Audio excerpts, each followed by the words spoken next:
Right here on Destination Pro Wrestling, you're going to get the latest news and rumors that's happening in pro wrestling. All the important things that you want answers to, we're going to bring it on this channel. But of course, you know, sometimes YouTube doesn't always notify you, and I've come up with a solution. I have officially brought back the DPW newsletter. So all you guys got to do is enter your email address. There's a link in the description, and you guys will get notified on a regular basis. So if you check your email this way, you'll get notified on everything that's happening in the world of pro wrestling.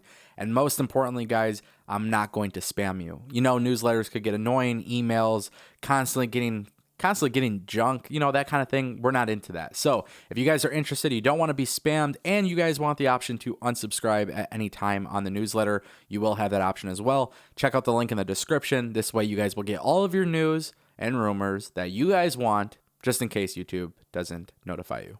So normally I bring news videos and I give you guys my opinion on what's going on in the world of pro wrestling. And I came back to YouTube at a very interesting time because there's really not that much news, especially going into WrestleMania season. Things are just a little bit different this year.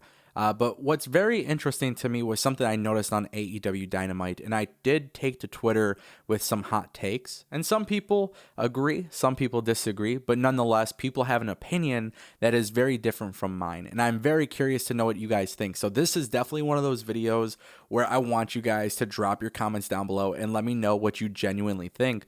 Do you guys think I'm being too critical? Do you guys agree? Do you guys kind of meet in the middle? I really want to know, because what I have really identified in AEW is something very specific in the presentation of their product, and that is that they have too many factions in this company. And I love factions, and I think AEW handles their factions well. I just think they have done so much to build up tag teams and trios and factions that they're not really building singles stars. And I don't know if this is because we've been conditioned to believe that groups and tag teams don't really matter. But when you look at WWE, that's kind of the vibe that you get sometimes, right? Like the tag team division is incredibly lackluster in WWE.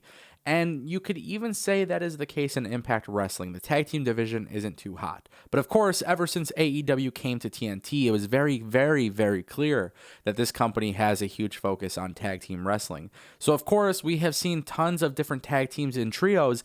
But last night when I was watching AEW Dynamite, I was really blown away by the Nightmare family turning on Cody. Which, by the way, if you guys have watched AEW, I feel like every time there is a heel faction that debuts or, you know, makes an appearance, they're always attacking Cody Rhodes. I don't know what it is. I always loved the idea of somebody in his caliber putting over other people and giving him a good look. So I think that's important. I just always find it funny that these guys never go after anybody else. But of course, we had to talk about this because I think there is too many factions in AEW. And I think there's too many teams in AEW, and there's not enough singles guys. And I don't know if I'm just being overly critical here, but the reason why I'm bringing this up is because when I was watching AEW Dynamite, I really felt like it was problematic for me when I was watching Christian Cage versus Kazarian. Not that I have an issue with these two guys. I think they had a good match. Christian's first match in 7 years. I just feel like in WWE, the biggest problem is they have the same guys constantly having singles matches, and it's 50-50 booking, it's back and forth. Whereas AEW does give you fresh matchups, but the problem is I don't think they have anybody who's really been built on a high level unless you're Kenny Omega, Jon Moxley, now Christian Cage, Chris Jericho, that type of thing.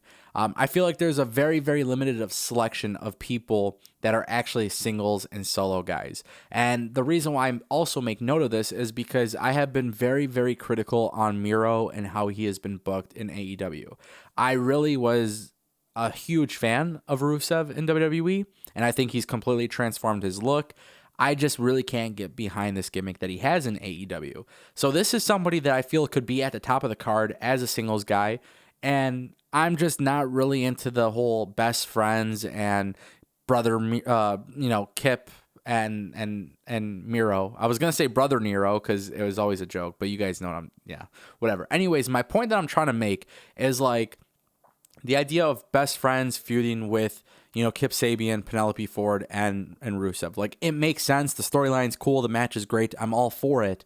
I just think this is the issue with AEW. Rusev, Miro has the potential to be a top singles guy. Sammy Guevara has the potential to be a top singles guy. Maybe you might argue it's a little too early, but you got to put people in this position. And I'm all for factions. Like I said, I love factions. I just feel like when it comes to this really big singles match, I really don't know what to expect. I mean, Brian Cage is somebody who could be a huge singles star, but he's locked in with Team Taz. Sting, whether you want to argue about his age or whatever, I mean, this guy to me is a singles guy, and I love what they're doing with him and Darby Allin, but at the same time, too, it's like, everybody's paired with somebody, and I think that is a problem. I think that is going to be a very big problem in the long term, and I think that's what I'm really getting to. I think I love what AEW is doing, and I know why they're putting a whole bunch of factions together and a whole bunch of groups. It gets, they only have 2 hours, and they're trying to feature as much talent as possible. I think that is the sole reason why this is happening. But of course, with that being said, it's incredibly important for AEW here to put somebody on their television as the next big star, and I think that's what AEW is missing. And when you look at WWE, I know you want to complain about the 50-50 booking, but look at what happened with Bobby Lashley in the past year. Look at what happened to Drew McIntyre in the past year. These guys have become world champions because they've carried the company. And I think there's a couple people in WWE, who have the potential to be a main eventer, and they haven't necessarily gotten that opportunity. And I think there's a lot of people in AEW who could very well be a world champion, could very well be a successful singles person, but for some reason they're tied into some sort of group. Matt Hardy's group, I see Matt Hardy has his own little faction that he's working on. And I see, the women's division now, it's like there's a little bit of a lack there in terms of star presence and stuff like that, star power. So I think the reason why is because there's just so much going on in one show. There's not really the opportunity for one person to stand out, which, by the way, Scorpio Sky now being paired with Ethan Page. Like, why? Scorpio Sky is ready for that main event caliber match. So I think when you see guys like this being paired into teams and stuff like that, what I really want to see is a singles guy come out on top. And I'm hoping, it's still early on with AEW, but I'm hoping if there's one thing we're going to get out of this, we're going to get that. MJF, again, somebody who could very well be the world champion, but right now he's stuck with Wardlow and the Pinnacle. So I don't know. Maybe I'm being too critical. I don't know if you guys kind of agree with me, but I'm very curious to hear what you guys think. At the end of the day, this is a show that is trying to feature as many talents as possible. I just think in the meantime, they're struggling to create that next big guy. And I think AEW needs to do that without hiring a WWE superstar. I don't think we need to see somebody from WWE go there. And I don't want to see guys get lost in the shuffle, especially when there's a lot of potential. Luchasaurus, Jungle Boy, I know it's early on in the company, but you look at what they did with Darby Allin, which was incredibly awesome so early on. It just kind of makes you think at some point, when is AEW going to do that with other guys? And I get it. AEW only has, Dynamite on TNT, and the rest are AEW Dark Elevation and AEW Dark, and those shows really don't give a fair opportunity to highlight singles stars. It's just something I've noticed. It was something I noticed last night on its episode, and I really wanted to hear what you guys had to say. So let me know what you guys think in the comment section down below. My rant is now over. My name is Ango. This is Destination Pro Wrestling. And if you guys want more pro wrestling news videos and rumors, and if you guys want more discussion videos like this, let me know. I will be starting some very cool stuff here on DPW. So all the links in the description for the newsletter, and I'll see you guys next time. Peace.